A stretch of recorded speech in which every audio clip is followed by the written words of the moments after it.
Wake up, wake up. The 49ers season has come to an end. It's time for Wake Up with Damon and Larry, brought to you by Sam's Chowder House. Let's go.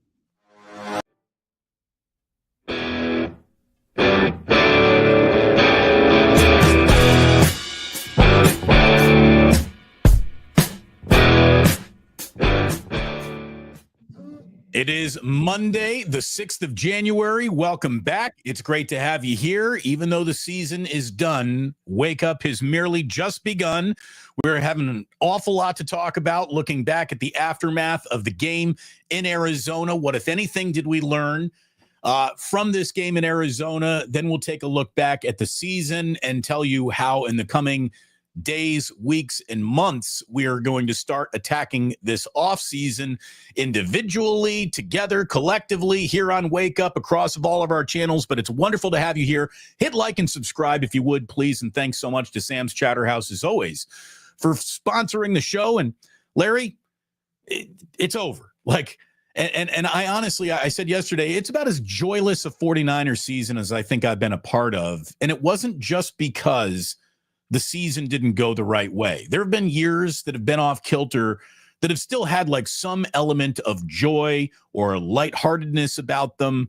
There was none of that around the 49ers. And in a year where just the vibes were off from the very beginning, they remained off to the very, very end. They really did. It wasn't their year. They were the Super Bowl favorite and they missed the playoffs. So there's got to be some serious hand-wringing going on in Ninerland, and there's going to have to be some real tough decisions made. And if they run it back without making any major changes, then they're foolish, because they really do need major changes across the board. I was just reading this morning that Kyle Shanahan didn't even do any of the play calling yesterday. It was Clint Kubiak who was actually, or Clay Kubiak, called plays. It was his regular season debut as a play caller in the NFL. He called plays for a couple of the preseason games. But Larry, I thought some of the better plays of the year were dialed up in this game, to be quite honest with you. Kyle, that's kind of my point. I mean, it's like maybe Shanahan, like anybody else, it's like maybe you get stale after a while. I mean, it's like the whole thing of the NFL, you're trying to think, what is your opponent going to do? And if we are starting to see the trends in how Kyle Shanahan reacts to things, then I guarantee you opposing defensive coordinators are as well. So It might be time for him to, not go away from play calling altogether, but, maybe be part of the play, the play gathering and the planning, but let somebody else who the league doesn't know their tendencies and doesn't know their mindset and doesn't know how they've reacted to the exact same scenario 100 times prior. Maybe that could help the 49ers. I'm not saying that Shanahan needs to give up play calling, but you know what? It's if it's gotten stale, it's gotten stale. I think it's time for some evaluation of the entire outfit, top to bottom, players, coaches, scouts, GMs, everybody. And nobody's above criticism and nobody's above being, getting better. So if they feel like Clay Kubiak can, somehow give them a different wrinkle as far as the play caller is concerned, and maybe defensive coordinators don't guess along as well because they don't feel like they know Clay as well, well, maybe that's advantage 49ers. So just one of many things that they need to look at. Yeah, break trends by bucking trends. It's a good way to go about it. So we'll see what this 49ers offseason looks like. It's either going to have many moving parts or like a disappointing lack of moving parts. And it would be disappointing to see some internal changes not be sort of acknowledged based on what we've all seen here. And we'll get into all of that. But just to stay within the context of the vacuum of the final game of the year, let's talk about what we saw yesterday in Arizona, Larry, because there were a few things that are the silver lining of a very cloudy year.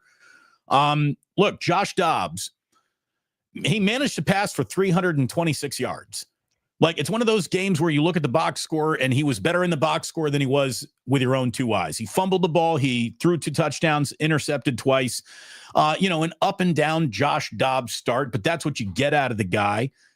We saw that Patrick Taylor Jr. might have been able to really contribute at points and times in this year, but unfortunately, they didn't discover that until there was about a half of a football game left in the season. I thought Patrick Taylor Jr. was pretty good yesterday behind a makeshift offensive line. And it's too bad that they didn't discover that he could have been helpful a little bit earlier on in the year. The other thing that stood out to me, and then I want you to weigh in. I want to give you my full list here, but the other thing that stood out to me is we actually got Jacob Cowing from scrimmage, Larry.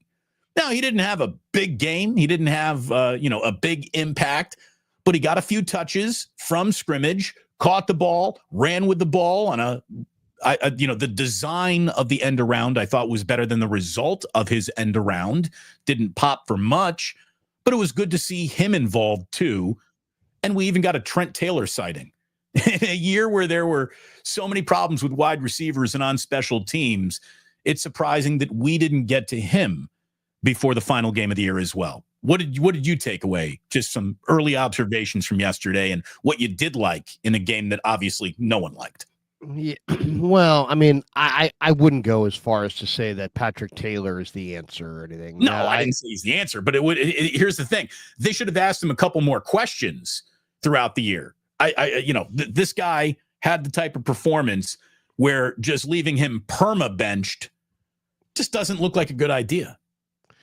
I mean, overall, they just, they looked a little sharper offensively, maybe Brock had gotten to a point where he wasn't seeing it as well, a fresh set of eyes. I mean, Dobbs did turn it over 3 times, so there's that problem. But overall, I thought Dobbs played pretty well. I thought Taylor ran the ball well. I thought Ricky Pearsall, Conley, Cowing, Kittle, these guys showed up. Jawan Jennings, I don't understand why Jawan Jennings was ejected there. I mean, I don't get that. I mean, so we blocked one guy really hard, and the guy got up and got pissed. Okay. And then the guy started throwing blows on him, but Jawan didn't throw any blows. Then the next play, it's a different corner, and he's like, I want my, pound of flesh. And he goes at Jawan. Jawan buried him with a block and threw no punches, and yet got ejected. I mean, it's like... And it all started with that interception. It looked like there might have been a little pass interference on that. So the two of them were squabbling after about 4 or 5 plays in a row. And I don't think that it was looked at as a singular moment to that ejection. It's both of these guys have been playing after the whistle for like 3-4 plays in a row here. So goodbye. But yeah, in just the moment, I thought that it was odd that Jawan got it too. Well, it was really odd because not only did the first guy that he blocked escaped all criticism together. I mean, he didn't get ejected at all. Not to mention there's big fines that come along with these ejections. So I thought the guy, Starling Martin, I think or Starling, whoever it was, Starling, whatever. You call him Starling Marte if you want to, former Cub pitcher. Yeah, no, Starling something. I forget his last name, but he was the guy who basically mixed it up with JJ the first time, and he didn't get ejected at all. And he was the guy that threw blows just because he got blocked. It's like, dude, you got blocked. Now you're going to throw blows? So that was bizarre and poorly called. But overall, I mean, a couple things really stood out in this game. One, I thought the 49er offensive line played well. They gave up, Dobbs got sacked twice, but they ran for into one of those sacks. And the 49ers ran for almost 5 yards a carry. I thought this kind of makeshift offensive line played pretty well. And then on defense, nothing really stood out. Renardo Green had a couple nice plays. Tatum Bethune had a couple nice plays. Jordan Elliott had a couple nice plays. They had a big stuff on a key down. But overall, I would say, just a very forgettable game. Jake Moody once again kicked himself out of San Francisco. Brian Schneider, once again, there are more special teams mistakes. He's got to go.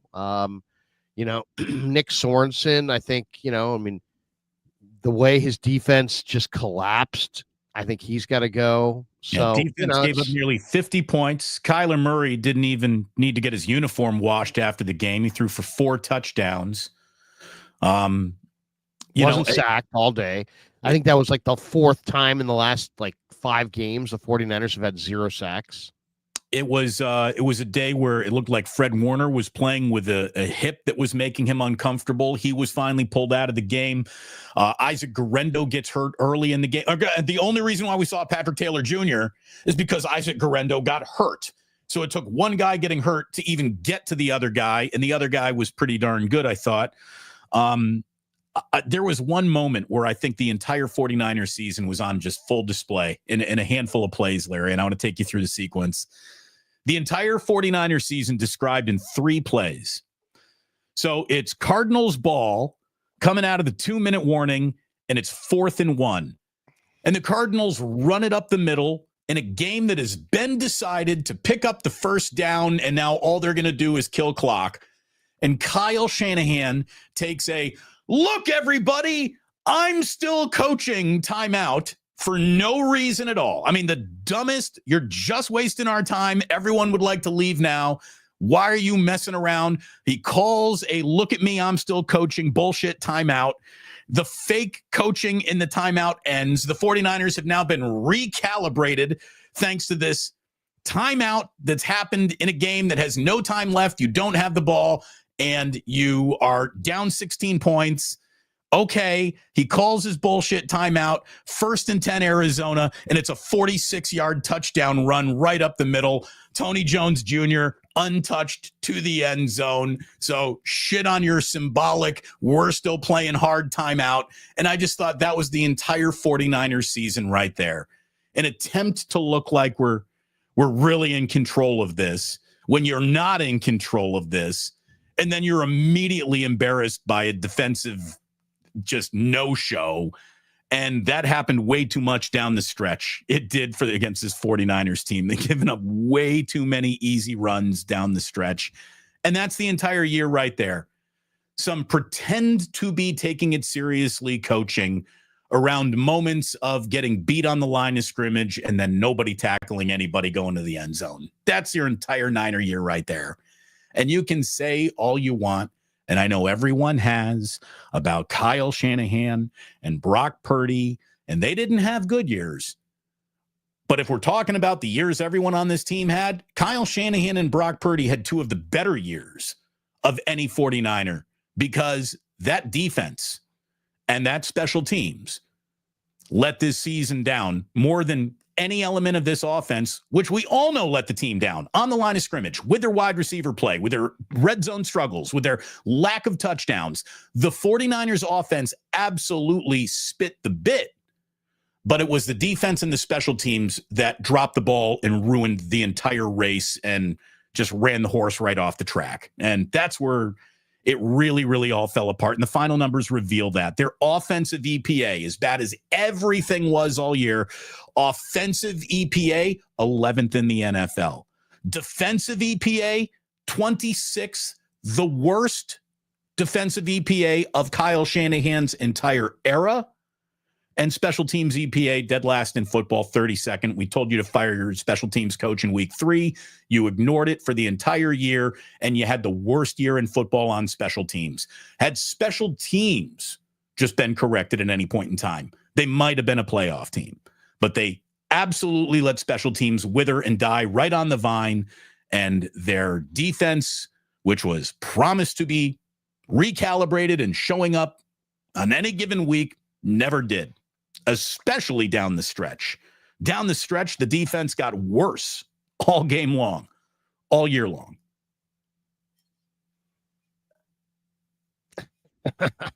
Is that a question? I mean, I don't know. I mean, to me, the low point wasn't the end of the game. The end of the game was the end of the game. To me, the low point was when the 49ers go 10 plays, 70 yards in 135 to tie the game at 17. And you're like, all right, You know what? 17-17 going into the locker room. It's anybody's game, but no. No. Sorenson's defense allows the Cardinals to drive 4 plays, 39 yards in 16 seconds, and they kick a field goal. And they go up 20-17. And like right then, it's like, Jesus, my God, you can't defend. You can't defend for 16 seconds. Really? You can't defend for a minute at the end of the half. You just caved in, and they just drive all the way down the field and get the field goal. I mean, that was just so bad. It was embarrassing. I mean, the Niners, I mean, I wouldn't leave anybody out. The offense wasn't good this year. Shanahan was a tire fire. The line was bad. The top receivers did tons last year. They did nothing this year. By comparison, Brock Purdy, consistently made bad decisions and wasn't nearly good enough. Their weapons regressed so dramatically that it's almost, and that's not the depressing part. The depressing part is they're probably never going to be back. That's more the depressing part, and they're all under contract for big money. So I mean, the Niners are in a pickle right now. They need to, rebuild on the fly. It's not just fatigue. This whole we're just fatigued. We need to, we've played all these extra games. We've been so successful that we're just a product of our own success. Stop jerking yourself off. I mean, you have part of it. Stop jerking yourself off. You've missed 10 times in the first 3 rounds in the last in the 3 drafts prior to 24. You missed in the draft. You missed wholeheartedly. I mean, you missed so bad. And while you're missing altogether, the Lions aren't just hitting.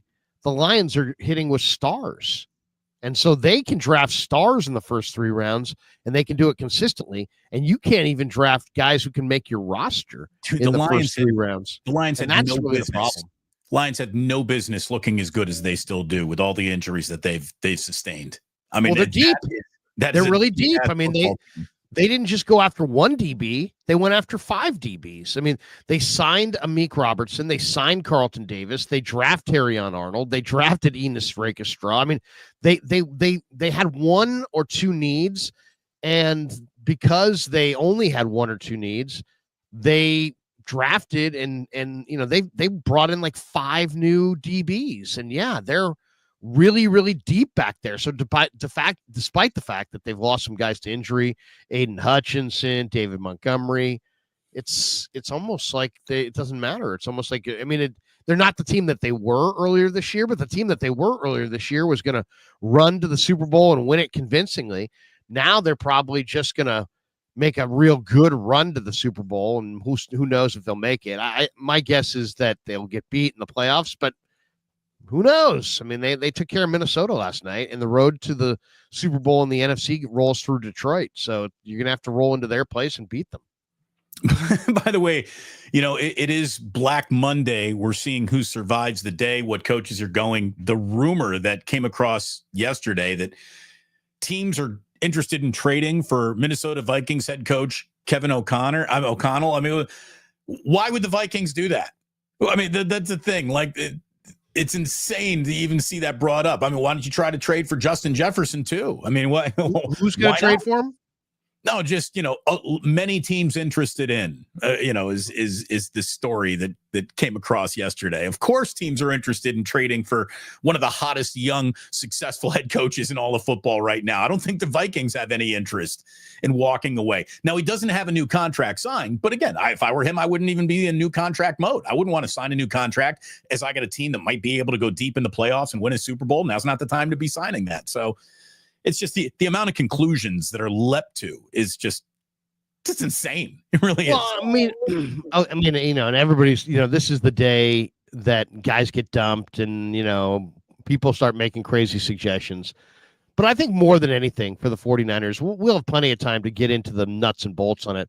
But I think more than anything, just going forward for the 49ers, I think this year was the year that they had won the Super Bowl. They were trying to run it back, and they made did not win a themselves. Super Bowl. Let's just correct that. They didn't win it. They were trying to win a Super Bowl. Yes. They didn't win it. They were trying to run it back. And I think overall they've prioritized the wrong things. They've prioritized their own comfort over the best. They used to be like, I want the best. Now it's like, I want the best that I'm comfortable with. It's like, I want the best defensive coordinator. Well, no, I don't want the best defensive coordinator because I don't want Jim Schwartz running the wide nine because I don't really like Jim Schwartz. I want somebody like a Sorenson because I'm comfortable with him, and Bosa's comfortable with him, and Warner's comfortable with him. I guess the question would be, why are you comfortable with him? Because you know that you can run him over and trump him with your own opinion? Do you really think that he's the best guy for the job? Like, no one in this league is more ready to come in here and provide a level of communication and continuity that our defense needs. Like it is. Well, he's listening to his players. I mean, I think sometimes you gotta hear the players, but don't listen to them. I mean, when the Warriors were trying to come up with a key cog in their championship caliber year a couple years ago, their final championship year, they went to Steph and Clay and Draymond and they said, hey, you guys are, the team. What do you guys think? And they said, you know what? Avery Bradley. And Bob Myers said, nah, I'm going to go with Gary Payton II. And Gary Payton II played a key role and they won a title. And Avery Bradley just kind of withered away and his NBA career kind of ended. And so guess what? Steph and Clay and Draymond, are they great players? Yeah, but guess what? They didn't know what the fuck they were talking about. They didn't know the personnel as well as Bob Myers. And good for Bob Myers. He overruled them and said, no, I know you guys are awesome and I love you guys and I'll listen to you. But guess what? I heard you, but I'm not listening to you. I heard you say Avery Bradley, but I'm going to say Gary Payton II, and that's it. Bottom line. Now we're moving on. And it's like the Niners, I kind of feel like they listen to Warner and they listen to Bosa and stop listening to these guys. Students don't tell you who the best teacher is. They tell you who the easiest teacher is. Right. They tell you the teacher who's going to give them the path of least resistance. They're not telling you the guy who's going to rattle their cage and get in their face and tell them they're fucked up. And, they don't, it's just human nature. So stop listening to the players about coaching hires, okay? If they want Nick Sorenson, great. Send Nick Sorenson a care package and fire his ass. Do not listen to your players. That's one. Okay, that's one. Two, everybody needs to be uncomfortable. Everybody's too damn comfortable.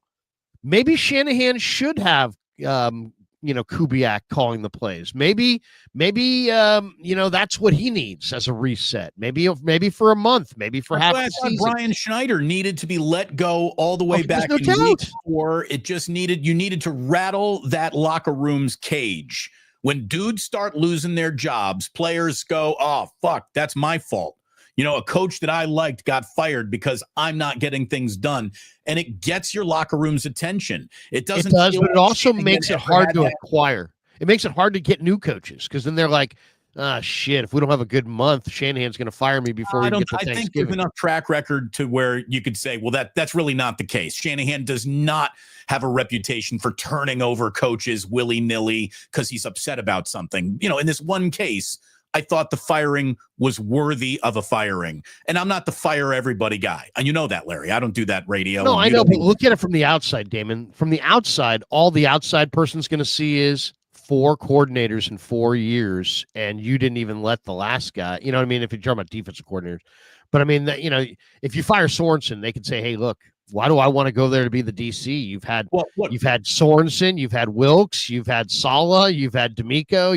Some of it is those guys got promoted, but some of the head coaches, you've moved on. Yeah, I mean, here's the other thing too. I think it's kind of thought that Shanahan is going to blame you before he blames himself. There's some element to that I think going on as well. But I just think across the board, everybody needs to be made uncomfortable. When I say everybody, I mean everybody. Everybody. Absolutely everybody. So what am I talking about? I'm talking about Kyle Shanahan. You need to be uncomfortable. Jed needs to say to Kyle Shanahan, Kyle, no more no more, hands, final say on personnel.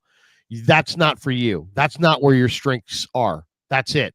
You're going to be uncomfortable. We're going to pay you the same. We're going to believe in you the same. We're taking that away. John Lynch. The best drafts that Kansas City and Detroit had were with John Dorsey there. We're going to bring in a draft consultant to at least give us his opinion.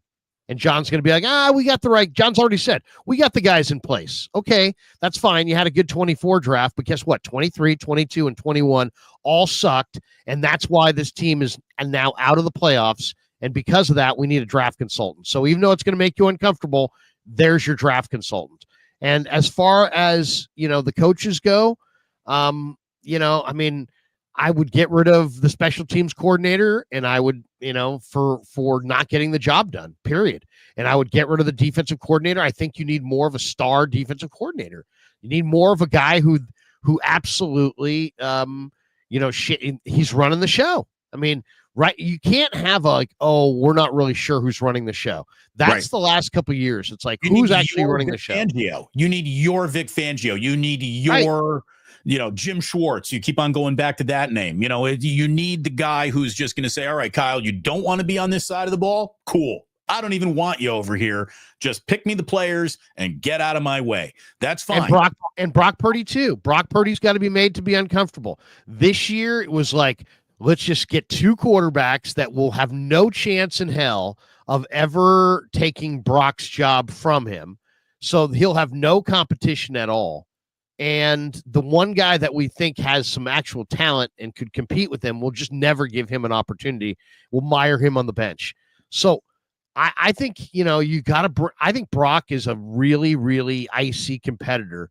And if you just give him the job and don't have a competitive element there, like a Darnold or a Cousins or a Zach Wilson or somebody who's real, somebody who could actually take his job if he didn't play well, I think you're doing yourself a disservice. So John, Kyle, the coaching staff, Brock, everybody needs to be challenged and to have increased competition in their room.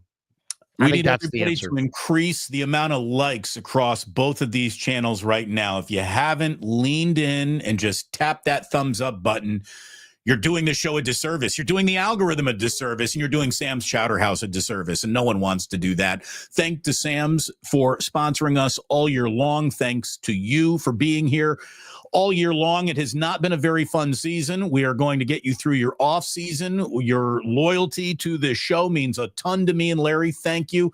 Look at that lobster roll right there. You want to talk about loyalty? Paella, cioppino, everything you could ever want from a perfect seaside restaurant. You get it down at Sam's, including a sunny day like that. Absolutely gorgeous. It's a very foggy day here in San Francisco, but yes, J49er put it up right there. Sam's forever. Absolutely. Sam's forever. Just to stay on Sorenson for a little bit. And again, I don't want to just pick on the guy because it's low-hanging, dangling fruit and easy to pick on. What would the arbitration case to keep Nick Sorenson sound like? What would the case, you're his agent, Larry. You are in Jed York's office making a case for your client. You can't lean into any statistics, basically. The Niners defense allowed 38 points and 153 rushing yards per game over their final 3 games. So when the year went to pot and they played the let's circle the wagons sort of motif, nothing happened. No wagons were circled. You got worse in almost every game you played defensively from the first quarter to the fourth quarter. I saw Dave Lombardi said that San Francisco blitzed multiple rushers a league low 1.7% of the time. So there was a better than 98% chance the 49ers blitz weren't coming. There was only 1 sack by a defensive back or a linebacker all season long. Let me say that again. 17 football games, 1 sack recorded by anyone who wasn't on the defensive line all year long. That is terrible. His feel for the game was never really on the money. Not in a single contest did they look good from beginning to end. Maybe the Bears game, but the Bears were terrible at that point. What's the case to even keep Nick Sorenson without using the word continuity? I don't think there is one, Larry. Well, What I mean, case to keep him? I mean, here's the argument. The argument is, hey man, Hey, you didn't man. have. Your argument's rough when it starts with "Hey, man." Yeah. Hey, Hey man, Hey, man. he didn't have Greenlaw. He's a first year coordinator. A lot of their regression came from the fact that they weren't good enough on the D line. They weren't good enough at linebacker, and they were very young in the secondary. And he was a first year coordinator. That's the argument. The argument is that they were fifth or sixth in the league in yards allowed. You're getting rid of a coordinator was fifth in the league in yards allowed, whatever. I mean, that's the argument to keep him, is that, the players like him, and, he's going to allow you to have defensive continuity, which you do like on some level because you like, your DB coach, you like your D-line coach. You like your staff, you like your plan, you just don't like the fact that you didn't get it done. So you might say that, well, he needs another go round because it wasn't really his failure. But, once again, it's like, okay, so you're in a wide 9, you're rushing 4, you're not getting home. They have had no sacks in like 5 of the last 6 games. The Niners ended the year on a 4-game losing streak. Okay, so you're not getting home. Then what? It's like, hey, you want to be a talk show host? Okay. What do you do when you sit down and the guest that you booked texts you saying, "Sorry, bro, can't make it." The topic that you came up for calls is awesome, except the phone lines aren't working. Problem with the phone, can't take any calls.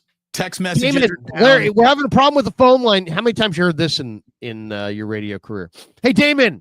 Hey, no problem, bud. Just keep rolling. We're having a little problem with the phone line. Should be cleared up within. We made a call down to engineering. Nobody answered, but they're around, and we'll get an answer, I'm sure, here pretty soon. Within the hour. Oh, by the way, within the hour, you will have an answer. Right. But you can't take calls, and you can't have any guests because the guest line's not working. Right. And the computer's down, which means we can't take a commercial break either. So just go, and we'll tell you when to take a break. Just go. And then you tell me if you still want to be a talk show host. By the way, that's when I was at my best, right? I know. Well, the old saying, radio begins when everything that you plan to do fails. Right. It's like when everything. That's why it's like sometimes, I'll be doing a show and you'll get the, producer, "Hey, Krueger, we're having a problem. We can't get this up," or, your guest didn't answer, or blah, blah, blah, whatever. And they're always like, "Dude, how come you didn't get nervous or you didn't get upset?" Because, dude, I've been doing this too damn long, and it's like, don't sweat it. You're not sweating it ain't going to make it better. That's for damn sure. Okay. So, but the point is that what do you do as a defensive coordinator? Well, when you can't rush 4 or when you're rushing 4 and you can't get home, there has to be another chapter. You can't just be like, "Oh, I rushed 4 all day. We never got home. So I never sent a 5th guy. I never sent a 6th guy." If you can't get home with 4, you have to send 5. If you can't get home with 5, you have to send 6, or you're just going to sit back there and lose slow death. Right. And in a lot of ways, that's what happened. They just lost by slow death. Or you have a secondary that's absolutely making life a miserable hell, and there's nowhere to go with the ball. So even though you're not getting an awful lot of time, you're still not getting killed downfield, but that didn't happen either. Again, the reason to bring Sorenson back, it certainly wouldn't be because he was creative or had a feel for the game or good timing. And I don't know where Brandon Staley shares any blame in this, but for the two of them to basically look at an entire season of ineffective football and never adjust, never become more aggressive with exotic or design blitzes that no one saw coming. I saw Brock Purdy get hit with a shit ton of blitzes that he didn't see coming this year. How come other teams are able to run, didn't see those coming blitzes, but the 49ers are incapable of it? Spags had no problem running blitzes. He had no problem throwing blitzes, mixing in a blitz or two. I mean, that's the job, right? You got to mix it up. And when you aren't getting home, you got to show creativity. There was none. None. Sorenson's blitzes were like equal parts rare and ineffective. So, he hardly ever did it. And I'm tired of the excuses. I mean, I was offered up so many excuses this year. I tuned into the football hour one day and I heard Tim Ryan telling Greg Papa that the reason that Sorenson is not good at dialing up blitzes is because they don't blitz very often. Well, I mean, what is that? I mean, so you don't blitz very often, and because of that, you're not good at dialing them up. Then you're not good at your job, because that's one of the elements of doing the job, is being able to dial up some extra heat. I mean, it's just. And having the feel, knowing when to send that blitz, knowing when it will catch the other team. It's the feel of the game. And it felt like the Niners, offensively and defensively, had trouble feeling the game that they were in all year long. And a lack of adjustments are a big part of this, why it all went down in flames season. It really, really feels that way. Not only lack of adjustments, it was the lack of any kind of anything. Like, for example, urgency. Well, I mean, like, you remember the Singletary era. Oh, sure do. He would go to the podium and they would lose, and he would be asked questions, and he would carve out his safe space. I got to watch the film, because he realized when he gave that bullshit excuse that people actually stopped throwing questions in his face. So he viewed it as a safe space. So every time after the game, when you would ask Singletary questions, he would be like, I got to watch the film. Dude, you were just at the freaking game. You didn't see the game. You can't remember what just happened in the game. Are you that punch drunk from having played that you can't? Can tell me every single play that just happened in sequential order without even looking at a sheet. Like, that's how dialed in he is. You're telling me you can't recap a single element of the game until you've seen the film? Mike was a bullshit my favorite football player ever. He's one of the worst football coaches that has ever held the title of head coach in this league. He only can coach football in commercials. That's the truth. He's a great commercial football coach, right? But if you actually have to win a game, good luck. So that was his coverall bullshit answer. Well, Sorenson's had a coverall bullshit answer too. And every time you ask him in the last month or two about what happened on this play, what happened in the end of the game, in the Ram game, where the tight end got open down the seam and it was the easiest Stafford pitch and catch and it iced the game. What happened there, Nick? Just communication breakdown. Just a communication breakdown. Just a communication breakdown. What it really was there was just, we didn't communicate, and we just, had a little breakdown. We had a kind of a communication breakdown. This week, it was not a communication breakdown. It was a breakdown in communication.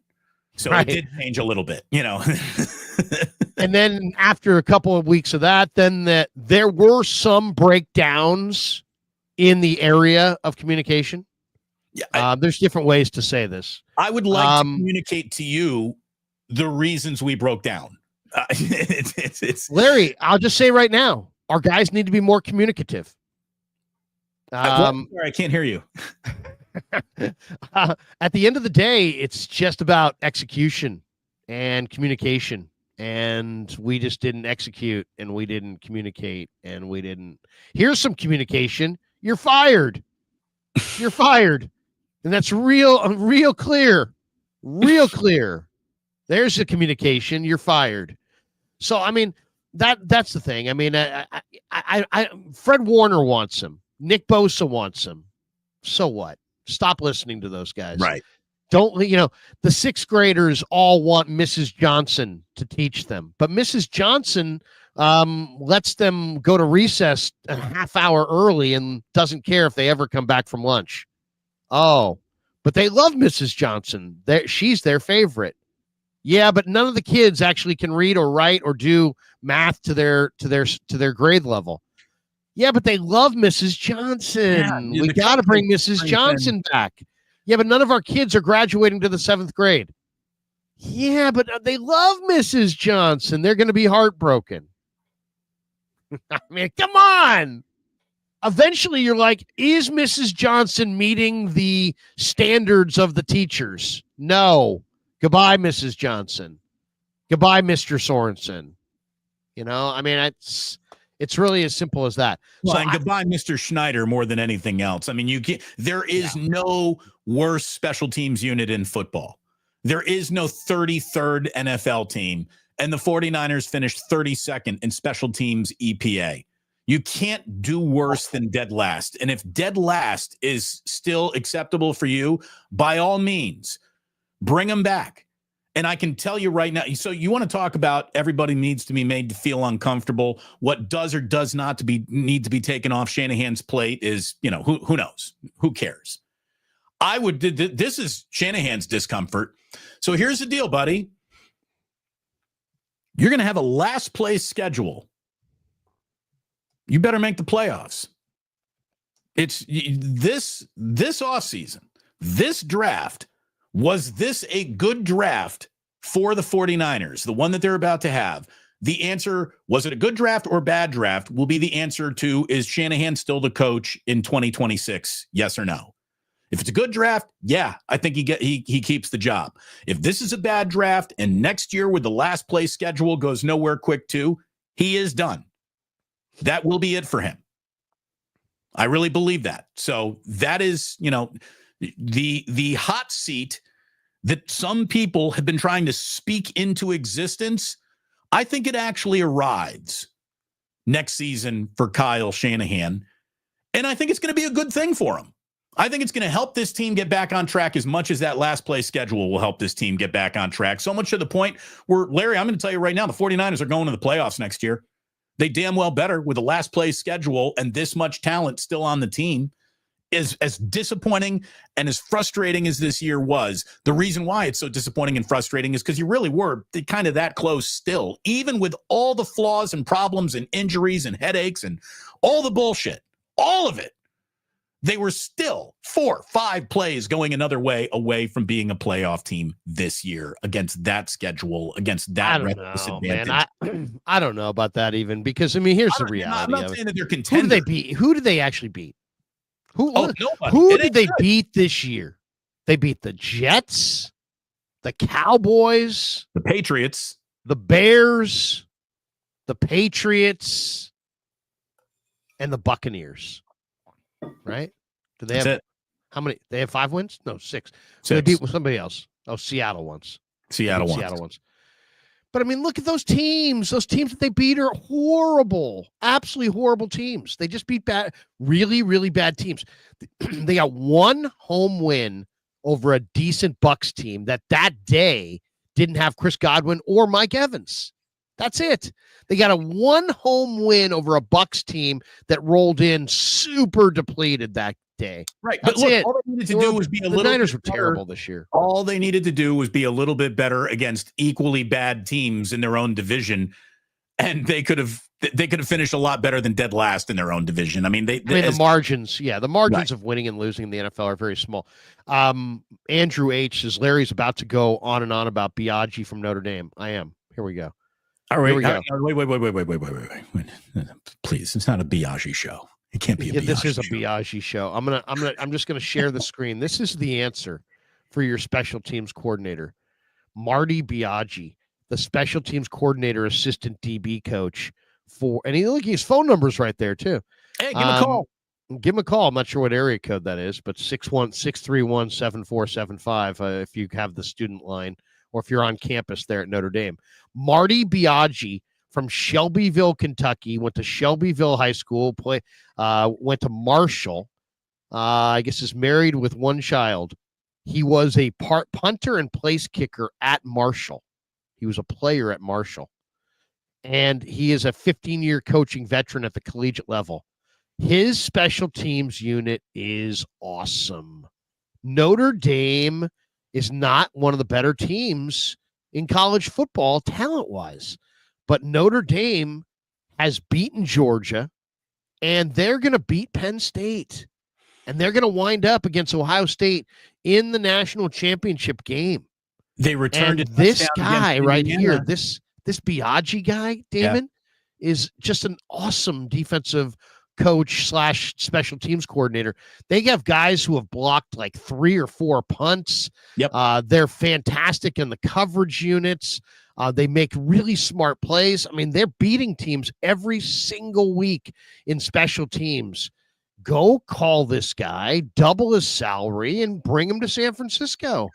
I mean, there you go. Marty Biagi. He's a phenomenal special teams coach. I mean, I'm all in. Seriously, I mean, this guy is real. This guy's really good. I'm all in on Marty Biagi, even though I saw Purdue. Marty Biagi. There you go. Even though I saw Purdue on that resume, we'll still bring you in, Marty. Was he? Did he have a Purdue? There was a Purdue on that resume. I saw it. Did you see it? Yeah, that's right. Purdue special teams coordinator. The word jumps out to me, Larry. You can't even sneak that word past me, man. I see that shit popping up everywhere. You're not a Purdue man. Not a Purdue man. Not at all. Look, I do remain. My daughter's boyfriend went to Purdue and then Gonzaga lost. So I'll say this, Zach Edey, he's pretty damn good. Not bad. Go Grizz.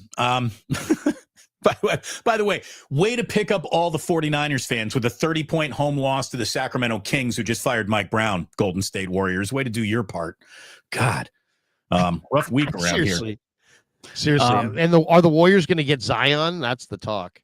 He's going to get hurt on the airplane out here if they trade for him. Let me just talk about Brock Purdy. Not that we want to have another freaking show lost into a Brock Purdy conversation, but I do think that there is something here that is important to point out. Is everybody looks at the Niners and says, Shanahan, Purdy. They're the problem with everything. We just told you that special teams and defense could really almost not get worse all damn year long. So that has to go an awful long way into why this season went off the skids, not just Shanahan, Purdy. And as bad as Shanahan and Purdy were, as I'll concede to you, as funny of a year as it was for them together with bad offensive line play and bad wide receiver play, those two motherfuckers still finished in the top 10 in QBR. Here are your QBR top 8. Number 1, Pro Bowl alternate, wasn't he? Huh? Wasn't Brock Purdy a Pro Bowl alternate? Is he? Great. I think so. Yeah. Maybe. I don't know. I don't care. Lamar Jackson, number 1 QBR this year. Josh Allen, number 2. Number 3, Joe Burrow. Number 4, Jaden Daniels. Number 5, Jordan Love. Number 6, Jared Goff. Number 7, Brock Purdy. Better than number 8, Patrick Mahomes. So when it comes to just how the position is measured across the board, no matter how you play the position, whether you're an athlete or a drop back passer or shotgun or whatever kind of quarterback you are, they all get the same standard and measurement applied to them. Brock, with all of the headaches attached to this year, was still 7th in QBR across the NFL. And of the list of guys that I just gave you, Lamar, Allen, Burrow, Jaden Daniels, Jordan Love, Jared Goff, Brock Purdy, and Patrick Mahomes, all of them are going to the postseason except for Burrow and Mahomes. Or excuse me, except for Burrow and Purdy. All of them are going. So Brock gave you your quarterback plays like this, you usually go to the playoffs level of a season, and we'll all say it wasn't even a really good season for him. To circle him as the biggest problem with the 49ers is such a fool's errand that I don't, again, it's like we're both watching the same thing, yet we're watching it through 2 completely different prisms. One seems to understand the concept of this being a team sport. And here's the thing. Joe Burrow puts up such gaudy numbers that nobody holds the Bengals struggles against Joe Burrow, but everyone's willing to hold the 49ers struggles directly against Brock as if he were solely responsible for every missed tackle and sack that didn't happen and blitz that never got home and special teams blunder that occurred once a half. So I'm telling you, Purdy's going to get paid. He's going to get paid handsomely. And then, like all other teams that pay their quarterbacks handsomely, they're still going to put a really good football team around him. The number will slide. The number will be adjusted. The cap will grow. This Brock is going to get paid so much money that the 49ers aren't going to be able to afford talent anywhere else is the dumbest narrative that needs to be stepped on and squashed before it continues to spread like wildfire. You know, Jared Goff gets paid. Patrick Mahomes gets paid. Josh Allen gets paid. There's really good teams around them. Lamar gets paid. There's a really good team around him. This happens. It will happen here too. So everyone just needs to calm down on their, it's always Brock Purdy at the center of everything that's wrong with the 49ers, because truthfully he is one of the single best players you got on your roster, and there's no debate to even be had around that point. He is one of the best players on this team, full stop, end of sentence. Here is, I'm going to share the screen. Here's Gruden weighing in on this. This is kind of interesting. Gruden went on a podcast and he was asked about Brock and do the Niners need to pay him? Brad Graham put this out, and here's a little 30 seconds. About Brock Purdy pretty soon and what the contract is going to be for him. Is he a guy that you would pay, or would you look to the draft, free agency? No, I'd pay Purdy. I mean, you've already developed the guy. He covered your ass, man. I mean, if it wasn't for Brock Purdy, right, none of these things that are good in San Francisco happen. We'd be talking about Trey Lance. They gave up 3 first-round picks for Trey Lance. Yeah. And they get the guy in the last pick of the draft that allows you to get him out of here and put this kid in. Mm-hmm. He hasn't made any money, and he's taking you to Super Bowls. He's a winner. Missing Trent Williams. McCaffrey has not been right the whole season. I don't know what happened to Debo, really. And Ayuk has been out as well. Yeah. And you talk about a team that's lost players. Uh-huh. You know, Kyle Shanahan has lost a lot of players on both sides of the ball, but I would definitely keep Purdy. What? I'm an owl, man. Who am I going to get to replace Purdy? Again, this is John. There you go. A little bit of John Gruden. I'm an owl, man. Yeah, well, John Gruden didn't like rookie quarterbacks. John Gruden liked veteran quarterbacks. And that's kind of what Mike Shanahan, that's Mike Shanahan too. And that's kind of Kyle Shanahan. Gruden's and Shanahan's didn't develop quarterbacks. They really didn't. They went after veteran quarterbacks. And that's probably why Kyle, when he took over this job, said, we're not going to try to handicap the 2017 draft for Mahomes and Deshaun Watson. We're going to wait a year, and we're going to get Kirk Cousins to come here as a free agent a year from now. And then they got impatient, traded for Jimmy Garoppolo, went down that road, then did the whole Trey Lance thing, and now here they are trying to make it work with Brock Purdy. So, I mean, Brock Purdy has regressed this year. There's no question. But the team around him has regressed, and I think that's really what you're seeing. You got to surround him with a better line, with faster, better weapons, and get the ball out of his hands and run the ball. I mean, look at Jalen Hurts last year. At the end of last year, he looked broken. He was not getting along with guys on his own team. They didn't have anything going on. Suddenly, they get rid of their offensive coordinator. They brought in Mekhi Becton. They brought in Saquon Barkley.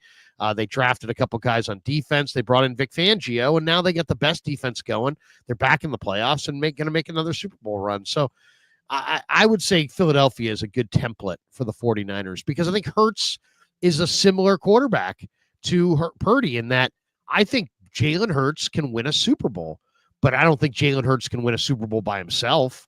But if you give Jalen Hurts a killer team around him, yeah, I think he can win a Super Bowl, and I think Brock can win a Super Bowl if you have good talent around him. So that's I would focus on building a fortress, building a line, building some more speed, and then get the ball out of his hands. I mean, the one thing about Brock is you're going to have to break him of this desire to kind of shoulder the entire load and take these unbelievable chances. Stop taking wild chances. Take the check down. I mean, he's like the opposite of Alex Smith. Take the check down from time to time. Stay on the field. Surround him with a better line and better weapons and a better defense, and I think you can win with him. I think this idea that you have to get rid of him, and it's like the same. I mean, it's this big circular idiot argument. Right. It's like last year, people are losing their mind because Kyle Shanahan had Sam Darnold over Trey Lance on his training camp depth chart.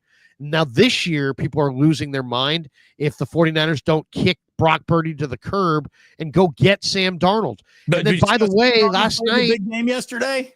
How'd you feel like Sam Darnold looked against Detroit compared to, I don't know, Brock Purdy looking against Detroit, I don't know, the week prior? You can make an argument that Brock Purdy, with a much worse cast, had a much better game against this same Detroit team than Sam Darnold did. Now, granted, one was at home, one was in Detroit, but does that make all the difference in the world? I don't know. Not really. Look, Brock's floor is a 7-10 QBR. That's a high floor. That's well said. I mean, I really think so. Even when Brock is bad, he's still efficient enough to be measured as a top 10 efficient quarterback. And that's, to me, what the position is more than its arm strength. I saw someone on here saying, even if they got him, Tyreek Hill, he wouldn't be able to get the ball to Tyreek Hill. Brock throws one of the better measured deep balls in football. I mean, it's, you can have your own opinion, but when it gets confronted with the facts that tell you your opinion is wrong, you're still not changing your mind. Okay. If you don't like Brock Purdy, it's time to stop being a 49ers fan, because I don't think he's going anywhere anytime soon. Well, it's funny to say. It sounds funny to say that, but at some point, you're absolutely right. If you're really going to be, if you're going to sit there and say you're a 49er fan, and the 49ers say they're going with Kyle Shanahan and John Lynch as their regime and Brock Purdy as their quarterback, and you are staunchly against that plan, what are you going to do? You're going to sit there and make 17,000 videos saying that Brock isn't good enough and that Kyle's not good enough and that John's not good enough, and you're just going to speak it into the ether and be miserable? I mean, okay, I guess. If you want to make your channel this gigantic, I'm now an activist. I used to be a 49er fan, but now I'm an activist, actively trying to get people fired. I'm trying to cancel the quarterback and cancel the head coach with as many negative stats as I can possibly come up with. It's sad. I mean, it's sad. And then and then some of these people actually feel like they're being like kind of sneaky about it. It's like, dude, you've tweeted out 90% of your tweets in the last 5 months have been why Brock Purdy sucks and why Kyle Shanahan sucks. I mean, it's like, we get it. I mean, It's like you don't even need to make your point opinion known anymore. We know your opinion. Right. What's the purpose? Well, here's the thing. You thought he sucked on the way to a Super Bowl. So, of course, you think he sucks on the way to missing the playoffs this year. Like, again, if you can't even acknowledge, if you can't salute the flag while it's, flying and waving on a bright sunny day, don't tell me when it's raining, because you don't even know the difference between the 2 days. How many people went through all of last year as miserable as humanly possible? Looking back on it, last year was an absolute treat and a walk in the park compared to this year for the 49ers. So again, just be very careful who you're getting your information from, because there's more agendas than there is actually covering what is happening in the sport of football that is going on some of these channels. So it's, again, it like, let's say you really like the Golden State Warriors, but you weren't much of a Steph Curry fan. Well, what? Like, how can you really be one without the other? I'm not saying. Well, I mean, I have buddies who are big Warrior fans that want Kerr out, and every time I talk to them, they're like constantly complaining about Kerr, and it's like, I get it. I don't think Kerr's a perfect coach, and he doesn't make every right call, and he's got his favorites like everybody else. But they have won titles. They have had parades. They have done. Come on. I mean, seriously, at some point. I mean, I'm not saying that you can't have your opinion. Have your opinion. But once again, when the team says, hey, Brock's our guy, then Brock's their guy. When the owner says the head coach and the GM aren't going anywhere, then probably the head coach and the GM aren't going anywhere. And it's like to then get into seven layers of why the coach needs to go. I don't know, man. And again, look at this. I just want to real quick, not to pick on Mitchell and Ness, who is a very loyal viewer and watcher, and we thank you for being here as always, Mitchell and Ness. But he says Brock will never touch Montana. So you just described 99.99% of every single person that has ever played the position. This is like saying this Toyota Camry will never be a Ferrari. Well, Mitchell and Ness will never be Salty Balty. Yeah, no kidding. No kidding. The vast majority of quarterbacks will never be the best quarterback that ever played. I agree with you. What? And why? I mean, at the end of the day, and so your point, I mean, what do we get? Where are you going with that? Where are you going with that? I mean, that's all I would say. Larry, where exactly are you going with that? Larry, you'll never be a playmate. I'll never be a playmate. You'll never be a playmate. You'll never get centerfold ever. You'll never do it. You'll never do it. Just can't do it. Of all the pretty women, you might be the least pretty woman I've ever seen in my life. Sorry, sweetheart. You're never going to make it. Wait a second. There's other rips coming in here. Sean Turner, Ricky Pearsall will never touch Jerry Rice. No, Malik Mustafa will never be Ronnie Lott. Never. Maybe my next question to Shanahan should just be a statement. Kyle, you'll never be Walsh. Just state that. When will you be Bill Walsh is the better question, Larry. Because we're waiting for that guy. We're waiting for the next Bill Walsh. And even when he showed up dressed as, I don't know if you can say Seifert was Bill Walsh, but Seifert was really good. And I'm sure people complained about him too. And people complained about Jim Harbaugh. And Seifert will never be Buddy Ryan. Yeah. Elijah Mitchell will never be Walter Payton. Never. We can do this all day. Sam Darnold is not Fran Tarkenton. All right. There you go. A fillet of fish will never be a lobster roll from Sam's Chowder House. There you go. Yeah, no kidding. Kidding. Wait. What do we got there? Digital Drew. Kevin Krueger, misspelled, will never be Kevin the bodyguard. It took me about 3 years to spell your name correctly, too, by the way. I will say that. The U and the E, flip that around. It's a UE. It's not an EU. It's not Krueger. It's Krueger. Come on. Michael Gonzalez. Larry and Damon are struggling. First, it's Hall of Fame and Shanahan. Now it's no comparison. What? It's Hall of Fame. First, it's Hall of Fame Shanahan. Now it's no comparison. If for whatever reason we said Kyle Shanahan was going to the Hall of Fame. I don't think anyone said that, but I will say this: if by Kyle Shanahan, for some reason doesn't survive Black Monday and he's fired by 3:00 today, Kyle Shanahan will be hired by his next NFL team by 4:00 today. And there is no one else who is about to hit the open market who would be hired as fast as Kyle Shanahan. And if you want to say, well, that doesn't matter to me, that's another team's problem. You just, okay, all right. But I'm going to pull the John Gruden too. I'm like an owl. Who is replacing Kyle Shanahan that is going to get you better results with Brock Purdy next year?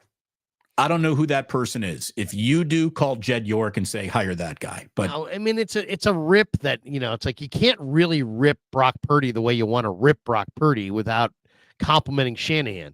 Because then a lot of the rips for Brock Purdy are like, yeah, but I mean, he's in Shanahan's offense. Okay. But then Shanahan sucks. Shanahan sucks and needs to go, but Brock sucks because he's doing it in Shanahan's offense.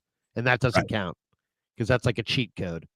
Right. Normally, you have to tear down goalposts after a homecoming win to move goalposts quite like that. But it does happen. Look, here's a case for Kyle Shanahan right here, and maybe this is a case against Brock Purdy. And if it is, all right, fine, get rid of him.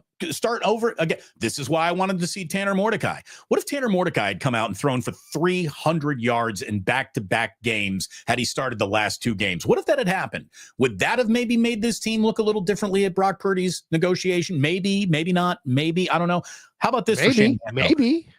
The 49ers offense had a quarterback register 300 or more passing yards in 3 consecutive games. These last 3 totally shitty, don't ever want to watch them again, miserable to experience live, awful football games. The last 3 games of this year were the first time any quarterback or collection of quarterbacks has thrown for 300 yards in 3 or more games in 24 seasons of 49ers football. And that happened with 2 Brock Purdy games and 1 Josh Dobbs game. Josh Dobbs, again, he threw for 300 and whatever yards he did yesterday. If Shanahan can get that out of anybody, any swinging dick, then yeah, you don't need Brock Purdy. Okay, if you can get anybody, and Nick Mullins had one of those really good starts to his career too under Shanahan. Shanahan knows how to breathe production into quarterbacks' lives. He does. He has done that his entire career. 2 Brock on his own games plus a Josh Dobbs start in a lost season has produced the most consecutive 300-yard passing games in 24 years. So tell me more about how he doesn't know what he's doing. I'd love to hear more about it. Well, I mean, here's the thing about Kyle's offense. He can't run when he needs to run, and he can't pass when he needs to pass. It's like they can't do anything when anybody thinks they're going to do it. If the defense thinks they're going to run, they can't run. If the defense thinks they're going to pass, they can't block. They can't hold off the rush. So it's like they really can't do. They're great, and I think it's a big part of why they can't come from behind. Because when you come from behind, you gotta, teams take away the run game, and you have to pass. And the Niners can't pass when they have to pass, and they can't run when they're supposed to run. So that's like, I'm not a big fan of their offense right now because they can't do what they want to do when they want to do it, and they don't get turnovers, but they turn the ball over themselves. I mean, people are going to say today, Josh Dobbs played great. He had 3 turnovers. Yeah, so somebody was, Josh Dobbs, QB1, better than Purdy. No, not on any observable planet at all. He was -3 in turnovers. I mean, the 49ers had 13 penalties, and they were -3 in turnovers. I don't care where you play the game and who's quarterbacking. If you have 13 penalties and the opponent has 1 and you have 3 turnovers and they have none, that's loser football. Heck, I mean, go read the first sentence of Matt Barrow's breakdown from last night's game. Nick Bosa called it embarrassing. Fred Warner said it felt like a gut punch. And George Kittle said the 49ers put themselves in an impossible situation. When you have a ton of turnovers and you don't force any turnovers, it's hard to win football games. It's losing football, said Kittle. Yeah, losing football. That's what that's what the Niners play this year, losing football. And they went out of their way to find the losses. It's not all about you're not just going to be able to run it back either. You're going to have to have a real plan. You're now going to have to do this while you're paying Purdy 50 times more than you paid him last year. So if you're going to pay him, there's going to have to be some bloodletting from your roster. And there's going to be several guys who probably have to go. And they're going to have to make do with younger, cheaper players. And not only, what does that mean? That means that they're going to have to say goodbye to Juszczyk, and they're going to have get a fullback, and they're going to have to coach him on what they want. I don't know how much coaching is getting done on the 49ers, to be completely honest. What I want out of a fullback is a guy who means you can run the ball inside the 3-yard line. Right. And I mean, that's the thing. Kyle Juszczyk, you run in the little red zone, and you've got a Pro Bowl fullback who does, very little until yesterday. You had a big dose of Kyle Juszczyk in a game that didn't matter with a new guy calling plays. But Yeah, that's a walk away. I think Chavarius Ward's probably a walk away. Talanoa Hufanga could be a cap casualty when it's all said and done. Banks, Brendel, Yeah, Hargrave. there's going to be turnover, and on Wednesday we'll start getting into it. On Wednesday's wake up, we'll start looking at who's back, who isn't, free agents, draft. It's all time. The 49ers offseason has officially begun, and that's where Larry and I will have our focus on Wednesday and on Friday and on wake-ups as we get through this week. And again, thanks to Sam's Chowder House for sponsoring us throughout the entire NFL season. And we hope to keep this relationship going with Sam's. We have to send them a letter and find out whether or not they still want to sponsor the show, and I certainly hope they do. I think we've had great success and exposure for Sam's, and we certainly love them in the lobster rolls. Our promise to them, Larry, was we were going to charge them for the regular season, but we were going to give them the playoffs for free. Well, unfortunately, the playoffs never came around. So we do have to give a lobster roll out, though. Our lobster roll of the game, of the day, of the year, if you will. And I got one that we haven't given this guy a lobster roll, and I want to give it to him now because he played well yesterday. And he's finished the season with a team-high 13 pass deflections, which are the most recorded by a 49ers rookie in 24 years. I'm giving my lobster roll to Renardo Green. Not that he even played a particularly outstanding game yesterday, but he's had a really good rookie year that I don't think we've talked about enough. So, final lobster roll of the year from me, Larry. I'm giving it to Renardo Green. Who gets yours from that debacle in Arizona yesterday? Oh, man, I'm giving it to Juwan Jennings. I mean, Juwan Jennings didn't do anything wrong, and he got ejected from the game. I mean, he blocked the first guy into the bench, and the guy got pissed. That's what happens when you get your manhood taken from you. You get pissed. And so that guy started a fight, but Juwan didn't throw any blows. Then they switch sides. The game starts again. That was Starling Thomas. This time he's on the other side. And the corner gets in his grill, and he buried him into the bench. And that corner lost his mind. First time it was Starling Thomas. The second time, I forget who it was. And they ejected Jennings and the second corner from the game, which I didn't understand. Sean Murphy Bunting, by the way. Sean Murphy Bunting. But I mean, I didn't understand why JJ got ejected. Not only that, he was like 75 yards away from his first 1,000-yard season. So he didn't actually get to achieve his first 1,000-yard season. But to me, I'm giving it to JJ. I mean, this guy didn't break any rules. And he did nothing but just block with aggression. And by the way, the other guys started fights, and then he got ejected. So yeah, JJ did the same thing just the week before against Detroit, where he blocked a guy so through the echo of the whistle, he was pushing him into the stands, nearly into the lap of a handicap fan who was sitting there in the handicap section in a wheelchair. Juwan Jennings has got that downfield block and squabble in him. He really does, and it's why he's one of the fans' favorite players on this team. He comes to play, so a lot of respect for him. Good lobster roll given away. Let's hit some supers here, Larry. Well, we got this one from Digital Drew. He says it's not a super. He says the Jets have requested an interview with Brian Griese. Your thoughts? It sounds like Griese wants out. I mean, he's interviewing for Minnesota. He's interviewing for the Jets. I don't think they'll hire him as the head coach, but it seems interesting that he was, came out of the booth to coach and has had a couple of years here. He's coached Brock Purdy. He's had a lot of success. It makes me wonder if he's trying to get away from Shanahan. Well, why does he want to leave?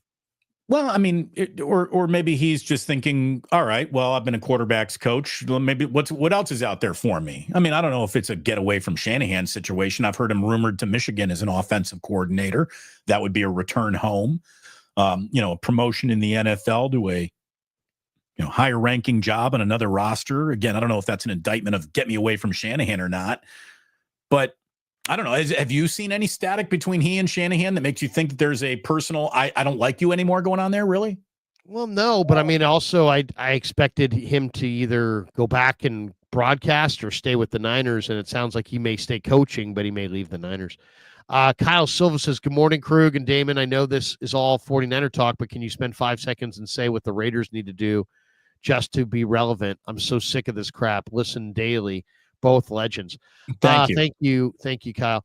I mean, the Raiders did something that they last year that really was smart, which was they, instead of worrying that they had, duplicate players because they had drafted Michael Mayer the year before, Brock Bowers was the best player on the board when their pick came up.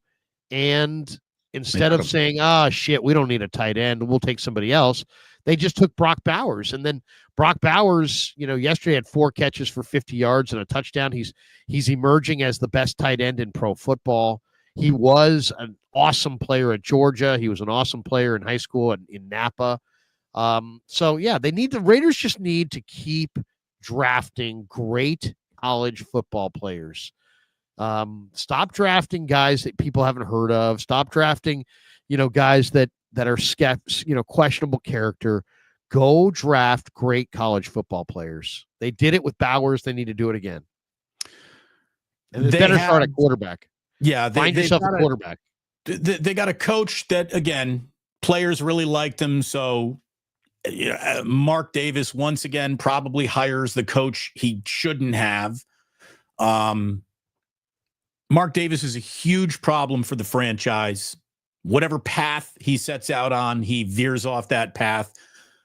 In the next 12 games, there's a big change always coming with the Raiders, it feels like. So I think that you got a Mark Davis problem that will really be at the root of why it never really turns around. You'll never have a home field advantage again in Las Vegas. That is a playground for the opponent. But you need a new head coach and a new quarterback. Start there. If you really can, figure out a way to bring in both Shedeur and Deion Sanders as a package deal. If I'm the Raiders, find me an idea that's better than that. I don't know if there is one.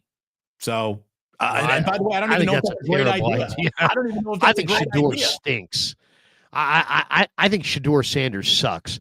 I watched him in the bowl game. He stunk. He's not the best quarterback in college football. He's not going to be a good NFL quarterback. If he goes number one, it will be one of the worst number 1 picks in the history of the draft. He's terrible. Cam Ward is a million times better than Shedeur Sanders. It's not even close. And Deion Sanders, no way. Come on. Did you watch their bowl game? Deion Sanders' team no-showed the bowl game more so than any other team in college football this year. And they just got he just got his coaching reputation just torn away. Whoever coached against him in that bowl game outcoached him like 10 different ways. I think, wasn't it BYU? Who was it that Colorado played? I have to look it up here. But whoever it was totally outcoached Deion. I mean, I think they beat him on a fake punt. They beat him on a couple different plays where his team wasn't ready. I mean, his team was not ready for that bowl game. Yeah. So I don't know if Deion Sanders, what the heck's up with Deion Sanders? Is he a great coach? Is he a crappy coach? I don't know. I don't watch Colorado football that much, but all I can say is in that bowl game, they were horrible. Yeah, BYU beat them 36-14. I'm pretty sure Colorado was favored to win that game. And BYU took them apart. And Shedeur was 16 of 23 for 208 yards. He had a couple touchdowns, and he ran for 34 yards, but he also threw 2 picks. Yeah, look, the Raiders are just the Jets with better uniforms. That's what they are. It would be good for the NFL if the Raiders got good. It would be very good for the NFL. We got this one from Gizmo Maltese. We need Saleh or someone like him, or we're done. Yeah, they need a proven coordinator. None of these first-year guys who the players like. Give me some guys that the players don't like, but maybe respect, and we'll listen to. Come on Friday says Lou Anarumo. Got to make that call. Yeah, the Bengals defensive coordinator got fired. Partially because the Bengals play defense this year. I don't know how that's an upgrade. Yeah, I mean, Lou Anarumo is a pretty good football coach. AFBOCC says, poll question: should Kyle Shanahan be fired? Yes or no? No. That's a no. Fuji Simeon, shocked, Balky, Dable, and Giants GM are safe.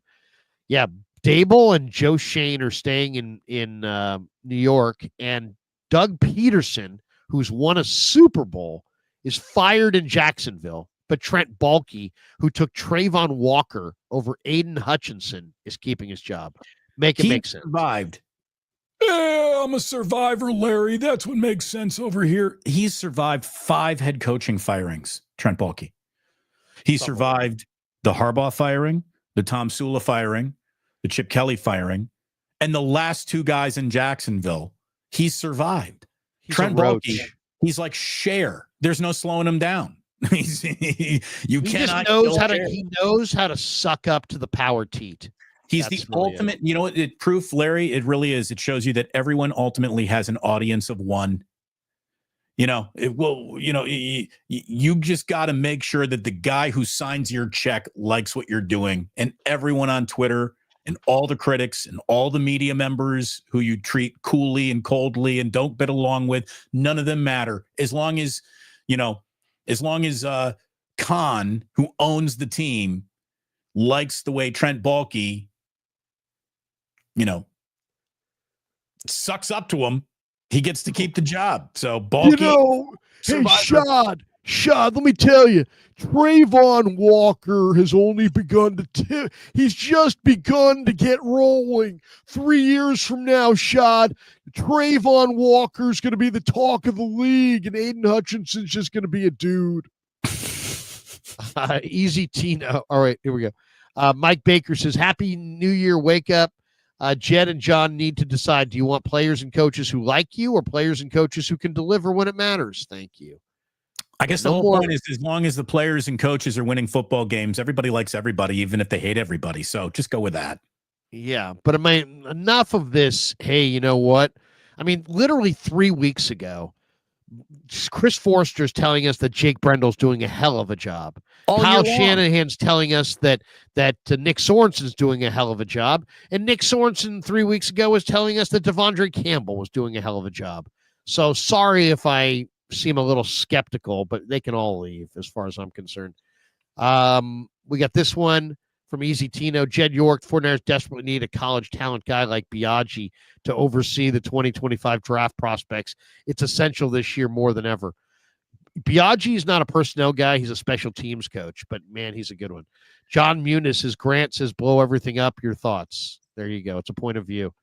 Blue Moon says, we fucking riot if Kittle is not brought back. Kittle's coming back. Kittle earned the right to retire a 49er. L lobster roll for JJ. A-Rod comes in, helps Brock, ? Yikes. Fire defensive coordinator and special team coordinator today. I don't think they're bringing in Rodgers. Rodgers is going to retire. Yeah, give me Devontae Adams before you give me an Aaron Rodgers. Devontae, yeah. We got Come On Friday. Krueger, Bruce. Excuse me, no more Devondres of any kind. No Devondres. Do you like Devondre? No. Come on Friday. Krug, Bruce, who are your top 4 guys who you want to look at if you're the GM for defensive coordinator? I don't have a category of guys, like a whole list of guys, but I would say, the guys that I'd want to look at would be guys, I understand their desire to keep the wide 9. Okay. But I mean, and I understand that Jim Schwartz is a prick. And I understand that Kyle probably doesn't like Jim Schwartz. I don't care. Jim Schwartz is a proven defensive coordinator. He's a proven defensive coordinator who runs the scheme that you prefer to keep. And he's had a lot of success against you. And that was supposedly why you wanted, to go with the guys you went with in the past as defensive coaches. And, you wanted to go with the wide 9 because you had a hard time going against it. Well, here's a guy that runs that wide 9 better than anybody else. So I would say go get Jim Schwartz. Now, that would be the guy on my list. Under contract in Cleveland still, right? I mean, he is, but if you made him the assistant head coach, I think you could get him to leave. I think. But yeah, I mean, he'd be on the short list. I don't know. I mean, a guy like Lou Anarumo would be on my list. Absolutely, he would. And I would look to see who Jim Washburn, if Jim Washburn wants to come out here and be on this list. Now, I don't know exactly who, there aren't a lot of teams that employ the wide nine. I think that's the first decision. Do you have to stick with the wide nine? But I don't have a list of 4 guys for sure. Ask me in a month, I might. Don Michio says, can we put pressure on the San Francisco Giants? What the fuck is going on over there? Crickets since the Adames signing. Make some damn trades. Yeah, seriously. Buster, what the hell? I mean, it's January the 6th. I mean, what are you doing? A Farhan Zaidi impersonation? Put together your team. Go sign Polar Bear. Go make a couple trades. You got pieces to trade them. Do something. Make some moves. I think inspire us to buy tickets. His hands are probably a little tied by a let's just break even ownership group. If the Giants ownership group really is that tight with the purse strings, they are literally the dumbest people that ever walked the earth, because you bought a team for $100 million. That team is worth billions of dollars. You own the stadium. Your entire outfit is nothing but pure profit. You're going to make a ton of profit whether you win or lose. So wouldn't you rather win and have people claim you as geniuses as opposed to lose and have everybody say you're fucking idiots? I mean, you're going to make money hand over fist either way. Go find a way to get out there and be more competitive. I mean, is it that difficult to compete? I mean, the Giants sure make it look difficult. Valen says the Jets interview staff when they denied us.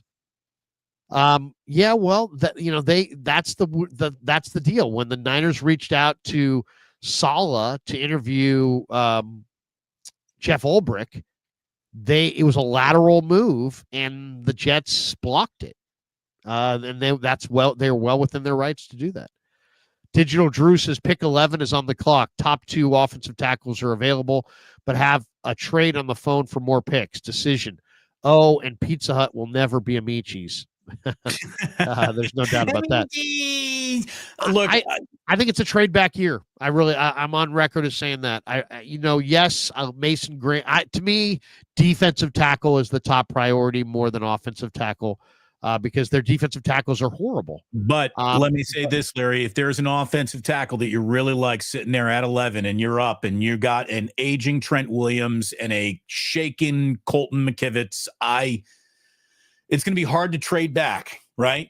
From that moment. I hear you. Trading back and having a deep and robust draft class sounds like the right plan, but bringing in a tackle who will take over for Trent Williams and play immediately either as a guard or your right tackle in the upcoming year, that'd be tough to turn down. Anybody can trade up for one guy. It takes a real personnel talent to trade back. Well, again, this isn't trading up. This is just making the pick at 11. Yeah. No, but I'm just saying, to go for the one player, they're not one player. I mean, that the problem with the 49ers is where they used to be a linebacking core, they now have Fred. Where they used to have a D line, they now have Nick. Where they used to have an offensive line, they now have Trent. Where they used to have running backs, they now have CMC. I mean, they have one guy, and then the guys behind those guys are not as good. So to me, it's a year where if you can, the ideal game plan would be to trade from 11 back down into the low 20s, maybe early 30s, get yourself like 6-7 more picks, and start your draft in the mid 20s and see if you can find a big time player. Some of my favorite tackles in this draft are not going in the first 2 rounds. So I'll just say that. And that's going to do it for us. A lot of good comments today. Lots of good dialogue. It was a rough season. And the Niners have nobody to blame but themselves. I mean, and the league, the league did the Niners no favors. There's a reason that the Super Bowl losing team doesn't win. And part of the reason is, you're just a lot more fatigued.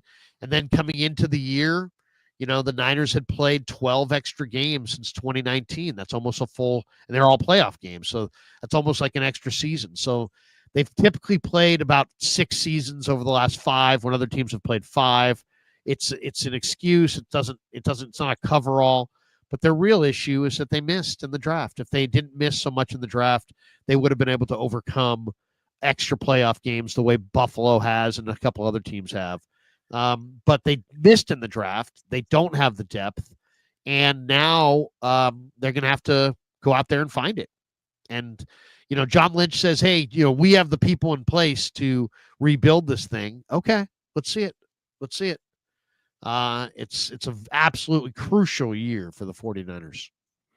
Because if next year with a loser schedule, they also don't make the playoffs, Lynch and Shanahan are done. I think so. This draft and how it goes will be the same answer to the question, are Kyle and John back in 2026? It's a monster year for the Shanahan tenure, because with a good draft and a good season, he's your head coach for probably 3-4 more years, right? I mean, really. He's a made man if he can win that Super Bowl. Oh, if he wins that Super Bowl, yeah, it's like a lifetime deal. But long ways away from that. Oh, they're so far away right now. I mean, they need to rebuild their offensive line. They need a second quarterback.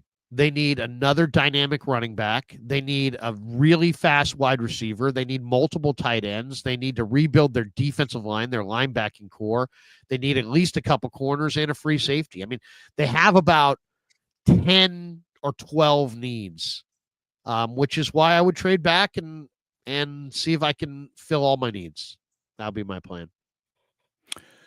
There's one guy who had a really good year in spite of the results, and it's Trent. I don't want to talk anymore about any foods or side dishes, but I want to talk about surviving. And no one has survived more torn ACLs and bad draft picks than this guy right here. The square footage in Jacksonville is twice as nice as it was in San Francisco. I got a big deck. I got a big lawn chair. I got big swings and misses in coaching hires and in the draft as well. But I get big paychecks because I'm a big ass kiss. And in life, knowing who to suck off is half the battle. Don't believe me? Ask Joy Taylor. I'll tell you this. You can be popular with the fans. I'll be popular with Shad Khan. Yeah, I can't pick my nose, but you know what? Shad Khan doesn't realize it. And at the end of the day, old Trent Baalke's a survivor.